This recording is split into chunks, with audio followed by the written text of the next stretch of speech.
지금부터 1시간 좀 안 되게 짧은 시간 동안 여러분 중간고사 시험 범위 최대한 정리해 보겠습니다. 여러분 시험의 중요한 부분들은 교과서에서 나오게 되니까 여러분 교과서 여러 번 꼭 읽어보시길 권장합니다. 처음부터 59쪽까지 시험 범위에 해당되는 거 여러분 잘 알고 있죠? 자, 처음에 우리가 역사 교과서 폈을 때 선사시대 배웠던 거 기억납니까? 역사의 앞선 시대다라고 해서 특별한 기록은 없었지만 뭐 구석기나 신석기라고 해서 어떤 도를 사용했는지 도구를 중심으로 당시 의식주라고 하는 것을 구분해 볼 수 있다라고 했습니다. 꼭 기억하세요. 자, 다음 넘어가서, 자, 청동기 시대 보시면, 자, 물론 청동기 시대도 돌이라고 하는 도구를 일부 쓰긴 합니다. 반달 도칼이라고 하는. 자, 그런데, 자, 다른 시대와 달리 청동기라고 하는 도구가 생겨났기 때문에 임의로 시기 구분을 한 것이겠고요. 네, 그 시대에는 이제 뭐 재산이나 계급이나 이런 것들이 두드러지게 되면서 뭔가 변화들이 좀 발생하게 되고요. 우리나라 최초의 국가인 고조선이 세워지게 되겠습니다. 그래서 고조선이라고 하는 국가, 단군 왕검이라고 하는 지도자의 명칭을 봤을 때 제사와 정치가 일치된 특징이 보이고 있고 이 국가의 특징을 봤을 때 네, 중국과 한반도 남쪽의 국가 사이에 위치해서 중개 무역을 하다가 결국에 멸망했었다라고 하는 내용들 우리가 수업 중에 다루었던 기억이 납니다. 자, 이거 여러분 교과서 몇 페이지 있나? 여러분 교과서 한번 확인해 보세요. 네, 스스로 찾아서 한번 확인해 보시면 각각의 위치별로 철기를 바탕으로 한 여러 국가의 성장 우리가 다 다뤘습니다. 뭐 제천 행사라든지 각 국가마다 고유 풍습이 있었어요. 그런 것들을 여러분이 잘 기억해서 확인해 보시면 되겠죠. 특히 대표적으로 옥저의 민며느리제나 네, 고구려의 서욱제 반대의 개념으로 노동력을 한쪽 집에 몰아주는 형태의 우리가 수업 중에 확인했던 기억이 납니다. 지금부터 이제 고구려 백제 신라 고대 국가를 알아보게 될 건데 이 고구려 백제 신라 삼국시대 처음부터 왕권이 강한 게 아니라 처음에는 부족장에 준하는 힘을 갖고 있었죠. 그런데 나중에 후기가 되면 왕권의 힘이 강해져서 왕의 힘이 확실히 부족장 혹은 밑에 관료들을 누를 수 있는 파워를 갖게 된다라고 해서 여러분이 구분해 보시면 되겠습니다. 그래서 아까 철기를 바탕으로 한 성장 일부분의 고구려는 지금 왼쪽에 연맹 국가인 거고요. 지금 앞으로 우리가 내용을 다루게 되는 고구려의 부분은 왕권이 강한 모습을 보게 되겠죠. 자, 요거 교과서 몇 페이지 있나요? 여러분 한번 보시고 대략적으로 우리가 고구려 백제 신라 시대에 배우게 되는 왕의 업적들이 잘 정리되어 있겠습니다. 자, 그래서 이제 삼국시대 백제, 고구려, 신라 이렇게 전성기들을 알아보게 될 건데 자, 선생님이 결국에 강조하고 싶은 맥락은 뭐라고 했죠? 수업 시간에 나 전성기입니다. 전성기. 한강 유역을 장악했던 왕들이 어떤 일들을 하고 있었는가. 물론 다른 왕들의 업적도 다 알아두셔야 됩니다. 그렇지만 가장 중요한 비중은 전성기에 있다라고 하는 겁니다. 백제는 4세기 근초고 왕이었습니다. 자, 마찬가지 접근을 고구려에 해본다면 4세기 말, 5세기에 해당되는 광개토대왕 장수왕의 업적, 아빠와 아들의 업적을 여러분이 보면 되겠고요. 자, 이게 중요하지만 다른 왕들도 알아두어야 됩니다. 특히 소수림 왕 때 전성기의 기반이 될 수 있는 여러 가지 업적들이 보이고 있으니까 여러분이 기억을 해 두시길 바랍니다. 자, 고구려 백제 신라 마지막 신라 보고 있습니다. 신라는 가장 늦게 6세기에 전성기를 열었죠. 진흥왕 때 다양한 업종들이 있었음을 여러분이 확인해 볼 수 있겠고요. 일반적으로 지증왕, 버풍왕 이런 업적들이 잘 정리되어 있으니까 적어도 3명의 왕의 업적을 여러분이 구분해서 확인해 두었으면 좋겠습니다. 자, 반복의 의미로 정리해 본다면 고구려, 백제, 신라 각각 전성기의 왕을 잘 기억해 두는 게 핵심입니다. 나머지 왕들도 기억하셔야 되고요. 네, 교차하는 부분들이 있습니다. 지금 예를 들어 우리가 수업 중에 강조했던 부분은 광개토대왕의 군대가 한반도 남쪽으로 내려가면서 신라나 가야 지역을 공격하게 되는 그런 일도 발생했었다라고 하는 내용을 다뤘던 기억이 납니다. 한번 확인해 보세요. 가야도 간단하게 본다면 전기는 금강가야가, 후기는 대가야가 있다라고 구분해 두면 됩니다. 아주 간단하죠. 각각 신라랑 또 연결해 본다면 금강가야는 법흥왕 때 병합됐고요. 대가야는 진흥왕 때 병합됐다. 뭐 이런 이야기를 했었고, 고구려의 광개토대왕하고 관련 있죠. 한반도 남쪽에 군대가 가게 되면서 전기 연맹을 이끌었던 금간가야가 쇠퇴했었다라고 했었어요. 자, 그 다음 남북국 시대 볼까요? 남북국. 네, 남과 북에 우리나라가 있었다. 특히 발해와 통일신라 두 국가를 우리 민족으로 보고 있구나라고 하는 해석들을 볼 수 있고요. 통일신라, 네, 결국에 고구려 백제 신라, 치열한 항쟁 끝에 신라가 삼국 통일의 주역이 되겠습니다. 과정 여러분이 잘 기억해 두세요. 김춘추가 결국에 당나라로 왜 갔었나? 라고 하는 이유들 수업 중에 다루었습니다. 원래 고구려 갔다가 거절당해서 당나라로 가서 나당 연합, 나당 동맹을 구성해서 결국에 한반도를 통일했었고요. 네, 수업 중에 신문왕의 업적들 제법 많다라고 했습니다. 강력한 왕권을 바탕으로 국가의 여러 가지 업적들을 만들어냈다라고 보면 되겠고요. 자, 발해도 여러분이 잘 기억해 두어야겠죠. 고구려를 계승하고 있는 게 아주 대표적인 특징 중에 하나였고요. 각각의 왕들마다 주요 업적들이 있으니까 이 내용도 구분해서 기억해 두시면 되겠고, 네, 한능건 같은데 이런 사진 자료들 활용돼서 발해를 묻는 경우도 있었으니 사진 자료 문화적인 부분까지 같이 연결해 두면 더 좋겠네요.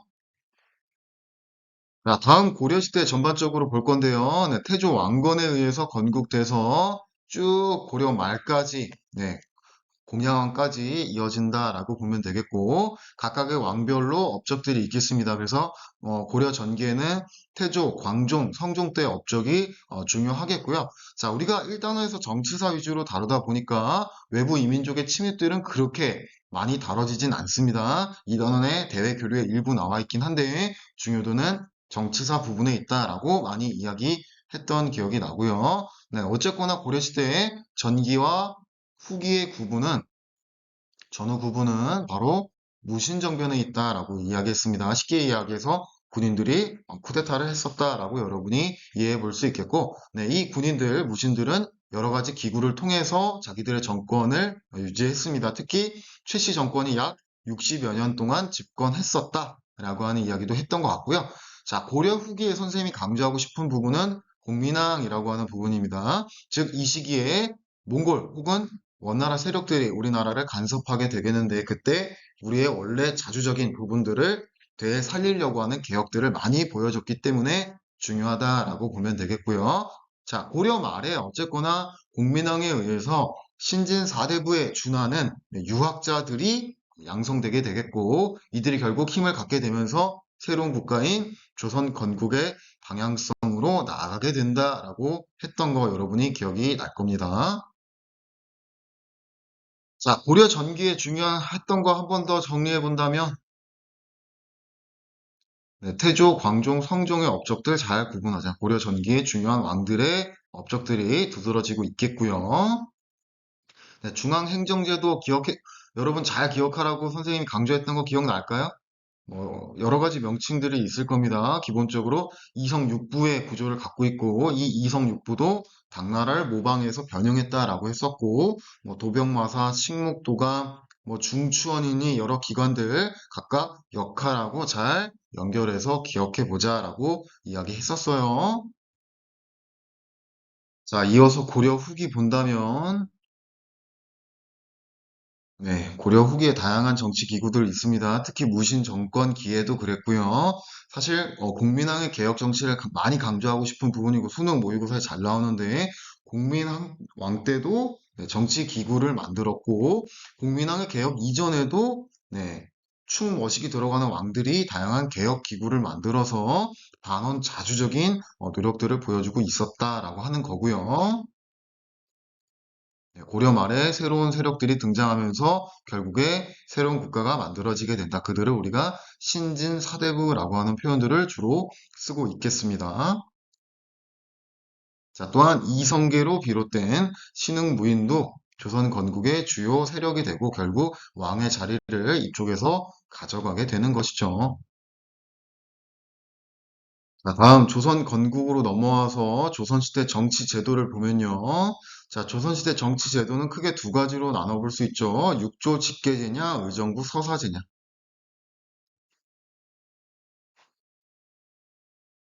자, 즉 국가일을 결정하는 데 있어서 의정부의 권한을 잘 존중해주지 않고 국왕이 바로 육조랑 연결되고 있다면 네, 육조 직계제라고 이야기합니다. 이 육조 직계제는 왕권이 강화된 제도다라고 보면 되겠고요.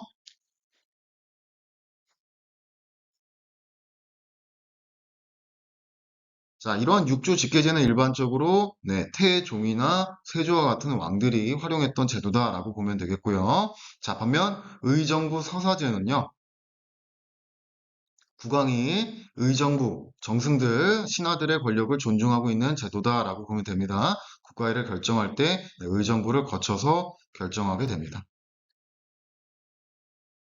네, 주로 강조했던 것은 세종이었다라고 여러분이 보면 되겠죠. 그래서 의정부 서사제는 왕권과 신하의 권력을 서로 존중해주고 있다, 뭐 조화롭다라고 주로 이야기합니다. 자, 고려시대와 조선시대의 중앙행정 조직입니다. 여러분 교과서에서 다 다루었던 거고 각각의 명칭이 조금은 다를 수는 있으나 일반적인 구조는 굉장히 비슷하게 가져간다라고 하는 것들을 여러분이 확인해 볼 수가 있을 것 같습니다. 네, 그래서 우리가 조선시대 보고 있는데 지금 전기의 다양한 왕들의 업적들, 육조 직계제랑 의정부 서사제를 연결하면서 내용들을 여러분이 기억을 해봤고요. 네, 특히 세종 강조하니까 내용들을 여러분 잘 알고 계시면 좋겠습니다. 자, 중간중간에 뭐 사림이나 훈구의 대립과 같은 사화나 네, 붕당 정치에 대한 내용들도 많이 나오게 되겠습니다. 뒤에서 한 번 더 반복을 해보려고 하고요. 자, 임진왜란 때 이순신의 활약 이야기했었고 여러분이 여건이 된다면 네, 임진왜란 과정도 수업 시간에 정리했습니다. 잘 기억을 해두시면 되겠고요. 자, 인조 반정, 인조는 어떤 세력이었죠? 네, 서인 집권 세력이었다라고 이야기를 했었고요. 자, 조선 후기로 가면 국가를 다 비변사에서 결정하죠. 원래 변방에 군사적인 목적으로 설치된 임시기구였는데 전쟁이 오랫동안 지속되었기 때문에 국가일을 다 비변사에서 결정하게 되더라. 네, 붕당 너무 많이 싸우죠. 그러다 보니까 이후에 영조, 정조가 등장해서 강력한 왕권을 바탕으로 네, 붕당의 갈등을 중재하고 있더라 라고 하는 거. 강조의 의미로 한 번 더 정리해 본다면 조선 후기입니다.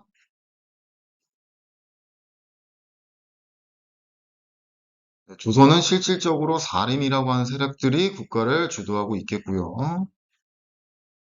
네, 임진왜란은 이순신이 다 주도하고 있더라. 네, 해상 제외권을 장악하고 있는 이순신의 모습을 볼 수 있겠고요. 네, 과정도 잘 기억하자라고 여러 번 이야기했고요. 네, 사림이 나중에 붕당이 돼서 처음에는 견제와 균형이 잘 나타났는데 후기에는 변질돼서 심한 다툼의 모습도 보여주고 있겠습니다. 자, 수업 중에 다 정리했던 붕당 정치 36쪽인데요. 각각의 통치자, 왕하고 집권 세력들을 연결해서 기억해보자 라고 강조를 한 번 더 했던 기억이 납니다. 조선시대 일반적으로 시험에 잘 나오게 되는 중요한 왕들입니다. 다 기억을 해두셔야 됐고요. 전기에는 세종이, 후기에는 영조하고 정조가 중요합니다. 이 둘 다 탕평 정치를 지향하고 있습니다. 그래서 할아버지하고 손자 관계이기 때문에 정책의 방향성이 유사하겠고요. 특히 영조 때 우리가 심화적으로 뭐 균역법의 내용까지 연결해서 경제 시스템이긴 했는데 같이 여러분이 봐두었습니다. 그래서 여러분이 지금 공부했던 것들은 주로 정치사 위주인데 이런 것들은 문화사거든요. 같이 연결해서 같이 넣어뒀을 때 각각의 문제들을 수능 모의고사에서 잘 풀 수 있을 것 같습니다. 자, 드디어 1단원 마지막이군요. 흥선대원군 완고한 고집을 갖고 있다라고 했습니다. 이 흥선대원군은 왕권 강화라고 하는 목적을 가지고 여러 가지 국가의 개혁들을 이끌어 나갑니다. 사람들이 나를 좋아하든 싫어하든 신경 쓰지 않고 밀어붙이는 경향들이 보이고 있고요. 자, 우리 교과서에선 지금 보이진 않지만 이후에 3단원에서 흥선대원군 시기에 다양한 국가들하고 충돌하게 되는 모습들을 다뤄보게 되겠습니다. 일단 맥락만 여러분이 파악해 두면 되겠어요.